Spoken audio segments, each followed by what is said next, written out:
Bonjour à tous. Donc là, je suis tombé donc sur une vidéo qui a été recommandée par YouTube. D'accord. Alors je sais pas si on peut commander à YouTube de recommander des vidéos, mais là je suis tombé sur une vidéo sur YouTube. Alors sur Frédéric Delavier. Alors bon, ce que je vois surtout, je vois une personne, un être humain, d'accord, parce que bien évidemment, je dois le respecter parce qu'il est humain, qui fait des vidéos sur tout, qui parle de tout. Bon, faut savoir quand même que quand on parle de quelque chose, par exemple quand on parle de Dieu, ou quand on parle des textes de Dieu, on ne les survole pas. C'est l'étude de toute une vie. Hein. Étudier les textes qui sont relatifs à Dieu, ça prend toute une vie. Et je suis gentil parce que c'est pas sinon les moines n'existeraient pas. Ceux qui étudient les textes ne s'isoleraient pas à ce point-là parce que c'est l'affaire d'une vraie concentration. Quand on étudie un texte, il faut le faire correctement. C'est pas juste survoler des mots et puis les interpréter à sa façon avec sa petite imagination. Et je me rends compte quand je lis par exemple, j'ai regardé la vidéo quand même, ça a été une vraie souffrance d'écouter ça, d'écouter un grand délire pareil, mais j'ai été voir sa vidéo Jésus était-il Dieu? Non mais il cite des textes vite fait, bien faits, et ensuite on voit qu'il est en train de délirer complètement pour essayer de tout ramener à sa pensée.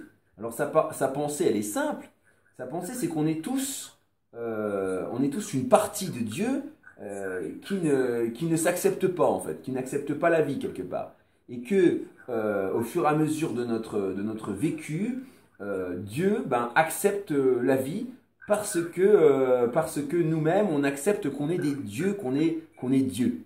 Et que Jésus est donc le premier être humain à avoir accepté qu'il était Dieu. C'est pour ça qu'il s'appelle, qu'il se fait appeler fils de Dieu, et c'est pour ça qu'en cela, il est à la fois le Père, le Fils et le Saint-Esprit. Donc c'est vraiment du grand n'importe quoi. Donc je rappelle bien que bon, ce monsieur n'a pas bien étudié les textes, parce que dans aucun texte, ni la Torah, ni la Bible, ni le Coran, Jésus n'a jamais dit « Je suis le Père, le Fils et le Saint-Esprit ». Alors ça, c'est vraiment une vision de votre imagination. Je ne sais pas comment vous avez fait pour interpréter une chose pareille. Jésus a enseigné qu'il était à la droite de Dieu.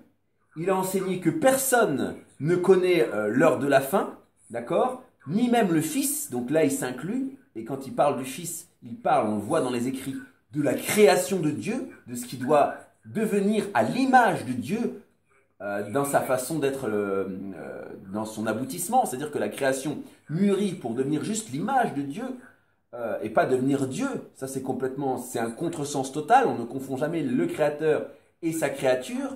Jésus ne s'est pas placé à la place de Dieu, il n'a jamais dit ça, il a dit donc qu'il était à la droite de Dieu, il a enseigné notre Père qui est aux cieux, il n'a pas enseigné notre Jésus qui est aux cieux, il a dit que personne ne connaît la fin, même pas lui, même pas celui qui est le plus proche de l'image de Dieu, donc même pas lui, seulement le Père, donc il a bien mis au centre Dieu le Père, donc pour les musulmans, Allah. Donc je ne comprends pas que le Messie lui-même, ayant mis Dieu au centre et à l'honneur toute sa vie, je ne comprends pas qu'on ose dire qu'il est le centre et qu'il est le Père, qu'il est le créateur de tout, que lui tout seul, il est le Père, le Fils et le Saint-Esprit. Faut arrêter les délires, faut arrêter les conneries, ça c'est contraire à tous les textes, de la Torah jusqu'au Coran. Donc c'est n'importe quoi. Les musulmans l'ont rappelé, à juste titre, que Jésus était bien un être humain, d'accord, mais la définition de Jésus, ce n'est pas qu'il est le Père, ni qu'il est le Saint-Esprit. Il a dit, je vous enverrai l'Esprit qui vient de Dieu. Mais je vous l'enverrai une fois que je serai parti, une fois que je serai en route vers le Père. D'accord ? Donc, il a envoyé l'Esprit Saint. Son Esprit Saint, ça veut dire l'Esprit qu'il commande. L'Esprit qui vient de Dieu, du Père, et dont Jésus a le pouvoir de commander, de lui dire va là ou va là. Et c'est un pouvoir où Jésus a précisé que, quand il a dit qu'il avait pouvoir sur la vie et sur la mort, il a précisé que ce commandement vient de mon Père, qui est dans les cieux. Et il a précisé dans le Notre Père, il a dit notre Père qui êtes aux cieux. Alors que Jésus n'était pas dans les cieux quand il a dit ça, dans les cieux, mais il était bien sur la terre. Donc il faudrait peut-être un petit peu redescendre et arrêter de délirer comme ça, parce que quand vous dites ça, quand vous placez Jésus au centre, vous commettez un grave péché. Donc ça, je vous le dis maintenant, c'est le péché d'idolâtrie. Et c'est un péché que la créature humaine a toujours commis en voulant mettre des dieux, hein, qui remplacent le centre. Rien ne remplace le centre. Rien. Donc moi ça, maintenant, ça me sort par les trous de nez. Et après, on assiste à des délires comme ça. Des gens de peu, j'appelle ça des gens de peu, qui ont peut-être de l'argent, des millions. Donc ensuite, je vois que ces gens-là qui viennent de la musculation et qui se prennent pour des prophètes, parlent de tout et croient tout savoir parce qu'ils ont fait une chose de bien. Bon, Frédéric Delavier, c'est bien, il a fait des super livres, j'ai acheté ses livres, mais je suis très déçu de voir que parce qu'il a gagné des millions, il se permet de parler de tout. Et il se permet de croire qu'il sait tout. Alors c'est loin d'être le cas, parce qu'il dit il dit n'importe quoi concernant les textes religieux, ça c'est du grand n'importe quoi. Il les survole, il ne les étudie pas, il ne reprend pas ce qui est écrit, il confond absolument tout, il n'enseigne rien. Et c'est censé, il y a des gens qui le suivent, qui l'écoutent, parce qu'il a écrit, il a fait des choses intéressantes, mais il faut qu'il respecte son domaine. Il est calé, il a un don, mais c'est pas parce qu'on a un don dans un milieu qu'on connaît tous les domaines. Comme j'ai expliqué, la foi et la religion, c'est l'aventure de toute une vie. On ne peut pas avoir de conception dans son esprit de ce qu'est Dieu. On ne peut pas définir Dieu. On ne peut pas faire le tour de Dieu avec son esprit. Il y a une parabole là-dessus, et ça, M. Delavier apparemment n'est pas au courant, malgré sa grande culture, hein, de tout apparemment, puisqu'il est presque omniscient dans ses vidéos, alors c'est une vraie catastrophe. Il devrait le savoir, avec une culture, avec la moindre culture, on le sait. C'est la parabole du petit enfant qui essaie de mettre toute l'eau de la mer dans un petit seau. Et quand on lui demande qu'est-ce qu'il veut faire, en fait c'était un ange, l'enfant, il a répondu, j'essaie de faire comme toi, qui est humain, j'essaie de mettre toute la connaissance de l'univers dans ce petit récipient. Donc ce n'est pas un petit cerveau ridicule qui va pouvoir expliquer, qui peut expliquer Dieu, qui peut expliquer toutes ces choses-là. C'est quelque chose d'impossible. Par contre, les textes peuvent apprendre des choses. Comme Jésus dit, je suis la vérité, le chemin et la vie, il n'a pas dit je suis le Père, le Fils et le Saint-Esprit. Il ne s'est caché en rien. Jésus a révélé. Il a dit, tant que je suis dans le monde, je suis la lumière du monde. Il a tout fait en public et il a révélé l'amour de Dieu en public devant des milliers de personnes. Il ne s'est pas caché. Donc il n'a pas caché. S'il était à la fois le Fils, le Père et le Saint-Esprit, il l'aurait dit. S'il était le centre, Dieu le Créateur, quand Caïphe lui a demandé qui il était, il aurait dit, je suis au centre de tout. Et c'est moi qui ai tout créé, le ciel, la terre et l'univers. Il n'a jamais dit ça. Il a dit qu'il était effectivement le Fils de Dieu, c'est-à-dire la création la plus parfaite de Dieu qui existe, l'image de Dieu, l'image de l'Adam qui est réconcilié avec son Dieu, de l'Adam parfait de Dieu. C'est en ça qu'il a dit, je suis le Fils, pas un fils généré. C'est n'importe quoi ça. Mais il faut être sacrément crétin, mais vraiment crétin, pour imaginer que Dieu a besoin de procréer. Il crée, mais il n'a pas de besoin. Dieu n'a aucun besoin. Il fait tout ça en toute liberté. Mais je crois que le mot liberté, l'être humain a perdu le sens de ce que ça veut dire la liberté. Parce que comme il ne s'attache plus au texte, il ne s'attache plus à Dieu, il ne trouve pas le chemin de sa propre liberté. Dans ça, il tourne en rond, il essaie de tout expliquer en étant de plus en plus esclave, à ce point qu'il prend Dieu, le mot père, comme un père humain, comme un père qui va donner des enfants humains. Mais c'est un contresens. Père, ça veut dire celui qui rassure, celui qui conseille, celui qui montre la voie. Celui qui montre Jésus de Nazareth. Je suis le chemin, la vérité et la vie. Mais il faut quand même sortir de toutes les valeurs pour imaginer un Dieu qui soit comme un père humain. C'est invraisemblable. Je vois des choses vraiment invraisemblables sur ça. Donc franchement, les gens comme ça feraient bien de cela fermer, de cela boucler. Parce qu'il y a des centaines de personnes qui voient ça. D'accord? Le gars, c'est vrai qu'il n'est pas prêtre. Il n'a pas fait d'études des textes parce qu'il ne cite pas les textes correctement. il fait dire n'importe quoi, il fait dire qu'on est tous des dieux, qu'on est tous des dieux qui doivent s'accepter, on est tous des parties de Dieu, donc enfin, il mélange absolument tout, des énergies et des trucs complètement farfelus, d'accord? Et parce qu'il fait des belles phrases, on considère que cette personne est douée d'intelligence, mais c'est n'être doué d'aucune intelligence et d'aucune conscience et d'aucun respect et d'aucun amour pour oser dire que Jésus est le centre. Ça, c'est faux.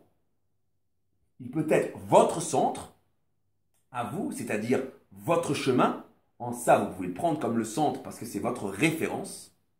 Et là, c'est juste. Mais il n'est pas le créateur de tout, le Père de toutes choses. Et il n'est pas le Saint-Esprit non plus. J'ai expliqué pourquoi. Parce qu'il a envoyé le Saint-Esprit. Il a envoyé et il a expliqué ce qu'était le Saint-Esprit. Il a dit qu'il était le défenseur. Il a dit qu'il était différent de lui. Et après, il y a des gens qui vont dire, mais Jésus a dit, moi et mon Père, nous sommes un et un seul.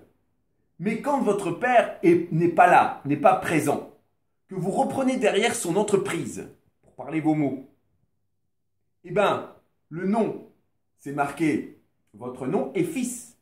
Mais quand vous êtes là, vous avez en quelque sorte le rôle du Père, de celui qui enseigne. Pourtant, vous n'êtes pas lui. Même si votre nom est marqué, avec lui, vous n'êtes pas lui. Eh bien, c'est la même chose. Jésus est venu dans la maison de son Père, il l'a dit.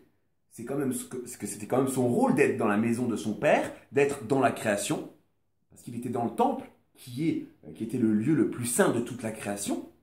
D'accord? Mais en ça, quand il a répondu la maison du Seigneur. La maison, c'est la création. Le Fils unique de Dieu, c'est la création de Dieu. C'est ça que ça signifie. Alors comment est-ce que c'est possible de faire de tels contresens? Quand on lit le texte avec son cœur, on comprend tout de suite qu'il n'y a aucun contresens dans aucun texte, ni dans la Torah, ni dans la Bible, ni dans le Coran. Alors il faut arrêter d'être hypocrite et quand on étudie quelque chose, il faut l'étudier à fond. Et pas juste en petits détails. C'est pas des petits morceaux. Si Monsieur Delavier aurait juste appris à dessiner un biceps, je pense pas qu'il aurait fait tout son ouvrage d'anatomie. Je pense pas qu'il aurait eu le succès qu'il a eu non plus. Donc pour le reste, c'est la même chose. Il s'est appliqué une fois, alors moi je l'invite à s'appliquer encore davantage dans le reste. Parce que c'est impensable de voir ça. C'est impensable de voir ça parce que on ne peut pas faire plus faux que ça. C'est impossible. Donc voilà ce que j'avais à dire sur ça. Et puis après, bon, sur ces histoires de performance égale dopage, c'est complètement, ça aussi, c'est complètement fou. Ça veut dire qu'il associe automatiquement une performance à une prise de produits dopants. Alors là, je vais répondre qu'il ne faut pas confondre le contenu et le contenant. Ça veut dire que vous avez une capacité, mais cette capacité, il faut être capable de l'exploiter. Ceux qui l'exploitent à fond ne sont pas forcément, le dopage ne vous permet pas de solliciter votre capacité à fond. Ça, c'est pas vrai. Ce qui va permettre de mobiliser votre capacité, ça sera votre intelligence, votre conscience et votre volonté qui vont mobiliser votre capacité. C'est pour ça que si vous prenez un produit sans avoir d'intelligence, sans vouloir faire des efforts, sans vous investir, sans donner du temps, vous n'arrivez à rien. Et vous ne serez pas champion non plus.